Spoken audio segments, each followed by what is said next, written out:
The topic which I want to share with you is Trina. Okay, this will be divided into three parts. First is introduction, second is concepts, then on the third part we have treatments. Okay? So, ano ba ang Trina? Trina is a Chinese therapeutic massage. And it is an Asian method of medication which is practiced for more than 2,000 years. It is also an integral part of traditional Chinese medicine, which is, we call it TCM in short. And this is often practiced in conjunction with acupuncture, moxibustion, herbal medicine, food treatment, and other apparatus such as cupping o tawag natin ventosa, and also skin scraping. To give you a clear vision of what these are, I'll show you some slides. This picture, meron isang doctor dyan. The name of this doctor is Dr. Tian. He's one of our inventors sa product namin, no? He's already 80 plus years old, but right now, well, that picture was taken siguro mga 5 years ago, if I'm not wrong. And he's applying acupuncture on a patient. Doon itutusok sa likod niya, no? So,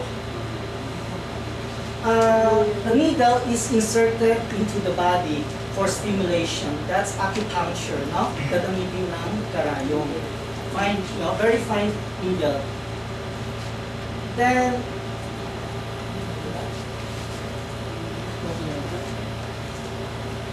okay. This one is a moxibustion treatment. No? Moxibustion is an ingredient na tawag natin Artemisia aeye. It's a herb. Then sisindin natin, no? Then this herb will produce heat. Then heat will stimulate also acupoints and the meridian. Okay? This is a traditional type of moxibustion. Then ito po, yung parang tobacco naman ito, no? I'm sure most of you know it already. Then, ang gamitin ng ingredient, no? Then, sisindihin, then, doon din i-apply sa katawan, no? Sa mga acupoint. Hindi naman masakit, no? For this one, basta uminit lang, hindi naman masasaktan, no? Yung kanina, hindi ipipikit, no? Yung kaliit, no? Parang yung triangular here, yung ano, doon ay sometimes ipipikit sa katawan, and sometimes, kanina nandiyan, nakita ninyo isang layer ng ginger, no? Hindi pang kontra, kasi ang ginger may also medication effects din. So, pang dagdag, no? Then, ito yung product namin. If I have time next time, I can share with you also what's this about. Then, nakita natin sa likod ni Dr. Tian, may isang pasyente, and maraming mga cups nakatapit sa likod niya, no? Itong ventosa. I'm sure most of you alam na rin ito, no? And Dr. Tian is doing house reading on patient. Then ito, skin scraping. No? Gagamitin ng isang instrument, no? Ganito, then i-scrape sa katawan. Siya po pamangkin ko, no? Because masakit ang naramdaman niya, then it's scraping sa likod niya. No? Bagong ako nag-start, ganito ang itsura ng skin niya. Then after scraping, ito lumabas. No? Kasi may mga pathogenic factors na sa katawan, in-spray ko, lumabas, the next day, gumaling. And now, okay, meron isang libro, ang name is called Internal Classic of the Yellow Emperor, or in Mandarin called it Wang Di Neijing. This is a very, very famous book. No? And this book is not just only written by one person, but with several persons, and which is written in different times. Okay? Ano ang naman ng itong libro, no? Okay, according to scholar, the main content of this book is about how one can achieve longevity. Hindi eternity, ha? No? Parang Bible siya. Kaya lang, it's about health. Okay? And sa loob ng itong libro, may some chapters discuss about what is tuina. No? And ano magagawa ng tuina? No? Tuina can be used to treat what? Obstruction syndrome, stomach pain, facial palsy, at saka iba-iba pa, no? Ano yung obstruction syndrome? In Chinese tawag yan, B syndrome, no? Or pain syndrome. No? You will understand a little bit later, mamaya, ha? Then, during the 2nd to the 9th century, in China, medyo develop na ang the culture, no? The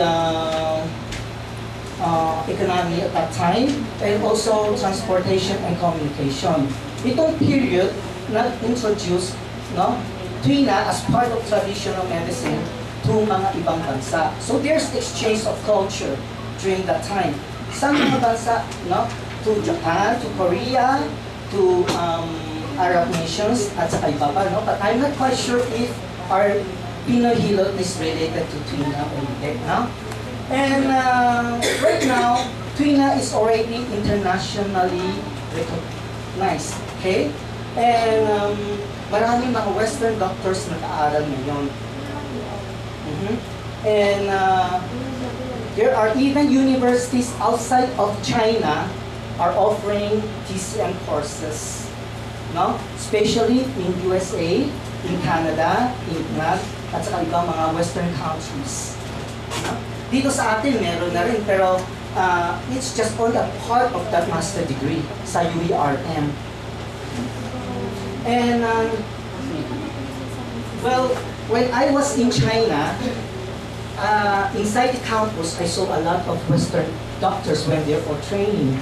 In fact, I had the chance to sit in the class among students, ay mga medical students from USA.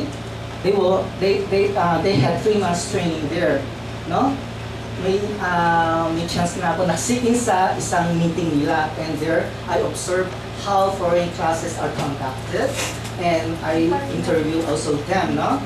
And speaking of Western doctors, just last month, no, meron na pong mga foreign guests from China, and I accompanied them to Philippine Plaza doon sa Nicole site. There we met a foreign doctor, medical doctor. Siya isang psychiatrist. And, well, he was here for vacation with his wife. Ang wife niya isang Pilipina, taga Batangas daw. And during our conversation, he told us that he has also tuina background. And he is incorporating tuina sa treatment niya sa mga pasyente niya. And he also showed us mga acupoints na ginagamit niya. No? At nagsabi siya sa amin na sa Washington DC siya, no? Talaga yung TCM, especially tuina, talaga dumadami ang mga tao for that kind of treatment.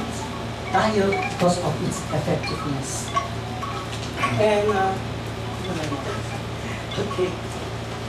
And also, I'm very thankful now I have the chance to learn, to get trained, and practice in those famous government hospitals in China.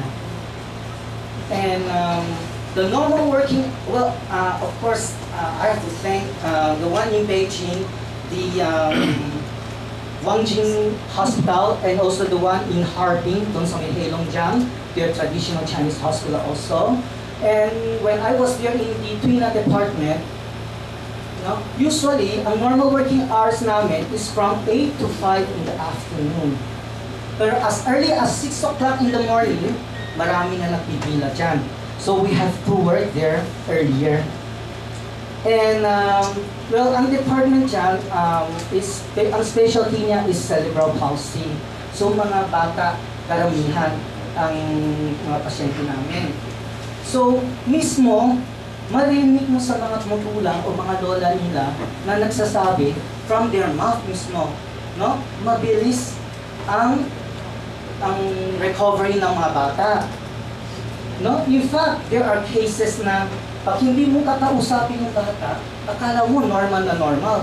Dahil, after treatment, ang lakad nila is just like as normal as you and me. No? Kung maniniwala kayo. Okay? And, then, about Twina, no? Ang coverage ngayon, ang Twina, no? It's just only stick to mga sakit ng mga buto or mga pain, no? Ang coverage na is becoming wider and wider. Okay? This can be applied to treat diseases related to sa mga sa mga department ng internal medicine, external medicine, gynecology, pediatrics, orthopedics, ENT at saka stomatology. Ano yung stomatology? No, it's not stomach, but it's diseases of the mouth. Okay? Pero in Chinese medicine, sabi niya stomach, that's related. Related yan. But we have time, we can discuss it din. Now, before I go to definition of Twina, let me share with you what's the literal meaning of Twina and Amo. No? Twina is composed of two Chinese words. Twi. Ano yung ibig twi? Literally, it means to push. No? Or to glide. Kung sa Swedish massage natin, that's Evirage, right? Very good. And na is what? Na is to lift. Okay? Pag nag-kneading movement tayo, naging massage. Then ano yung an mo? An is to press. And then, mo is to rub. So if you put the two actions together, naging, you produce friction. No? That's the meaning, literal meaning. And these are mga hand manipulations. No? Walang kaibahan. They meant the same. The only thing is, during ancient period, ang tawag nila, anmo. Anmo, yes. And some even name it as hanchow. No? It was during the 13th century, during the Ming Dynasty, marami mga libro lumalabas, especially mga pediatric Twina, mga libro na yan. Doon nakumbisa ng word Twina. And that's according to the book. Okay? And let's define what is Twina. Twina is a skill exerted with strength and strokes variety by hands or feet of doctor on body surface to stimulate specific spots. Ano yung mga specific spots to? Ano body surface mo? It is mga meridians at saka acupoints. We will discuss it in a little bit detail mamaya. No? In order to regulate the body physiological and pathological conditions and to achieve the purpose of treating diseases. Dito sa definition, we will see what's different between Swedish massage and Twina. Huh? Okay? It is for disease treatment and sand applied instead of for venous return and lymphatic flow, no? Sa meridian and acupoint ito apply. Now, next, no? Dito sa kanina sa definition, notice natin, it is done by doctor. So this doctor, he must be equipped with what? TCM knowledge. No? So, because of time constraint, we cannot discuss those theories and principles of TCM. So, I just share with you the two fundamental characteristics of all these principles and theory, or we call that the TCM theory system. Una-una is concept of integrity, or tawag natin completeness or oneness. No? Minsan narinig natin the word holistic. No? It's completeness. And what sabi nito, ang body natin is composed of different organs and different organ systems, which are interconnected and interrelated, no? Which cannot be separated. Ano ibig sabihin niyan, no? Let me give you some examples. For example, ang puso natin at ang lungs natin. Pwede pa sasabihin ng puso na, lungs, hindi kita kailangan? Hindi pwede, di ba? So, paano mga deoxygenated blood na ipoflow dun sa lungs and pabalik ang mga oxygenated blood sa lungs? So, hindi pwede sila ihiwalay. They are interdependent. Example, another one is kidney. Ang kidney natin, syempre, pwede pa sasabihin niya doon sa urinary bladder na hindi kita kailangan. Pag ganito, saan mag-store ng mga ihi namin before excretion? So, hindi pwede ihiwalay yan. No? Ang TCM believes that they are interrelated. So, if one organ has problem, other organs, if as time progress, sigurado maapektuhan. So, ang treatment method, ang treatment principle dito, hindi na just only treat one organ and bahala na yung iba. So, ang treatment, ang tunay ng traditional Chinese medicine treatment is treating the whole body. No? For example, sa treatment, may sakit ka na nito, pati yung mga ibang sakit mo, maki-carry over. That's the concept. Now, the second one. So, what will the doctor do in order to get those clinical data? No? Ang una-una is, okay, the doctor will do 4 diagnostic methods. No? Ano mga ito? It's just like sa, what's that? Physical therapy o massage natin, meron na rin ngayon. Yes, that's right. No? Ganun din. Ang una-una ang gagawin ng doctor, observation by looking. Sa TCM, what is inside your body, makikita sa labas ng katawan. At ito ay mga experience. No? So, the doctor will observe the patient if his mental condition is okay or hindi. No? Kung matamlay pa sila o still energetic pa. At saka they have to observe the 5 senses organs. What are these? The eyes, no? The nose, the lips, the tongue, the ears, and also they have to look sa mga skin nila. No? Kung is their color changes, no? Sa mga skin nila.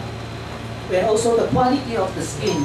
Kung moisture pa rin, may moisture pa rin, or very dry. The second one is smelling and listening. Listening. Ano ba ang smell nila? No? For example, the person may problema sa gastritis. So usually may amoy yan. Lumalabas, maamoy natin. But the doctor has to know whether that's come from the stomach o baka misira ang ngipin. Iba na yun. No? Ano ililisen niya naman? The breathing. Kung normal ba breathing o baka hinhika na. And also the voice. For example, pag may sipon tayo, diba ang boses natin minsan nangyayari. That's it. And the third one is questioning. Ano tatanungin ng doctor, no? For example, may kasamang parent ang bata, no? Ang bata may sakit, then tatanungin din ng doctor sa parent, no? Kung ano ang pakiramdam ng bata, syempre minsan hindi alam na mga bata, pero okay, these are the basics, no? Pag sa matanda, tatanungin ng ganito, no? Ano ang pakiramdam niya? Whether he feels cold or hot, some party ng katawan na may sakit, no? Whether yung they feel nauuhawan sila, or how is their sweating condition. Baka sa gabi, sa loob ng air conditioning room, pawis na pawis pa. No? Maraming bata nangyayari ng gano'n, no? And also, anong kulay ng urine nila? Yellowish pa o whitish? At saka bowel movement nila.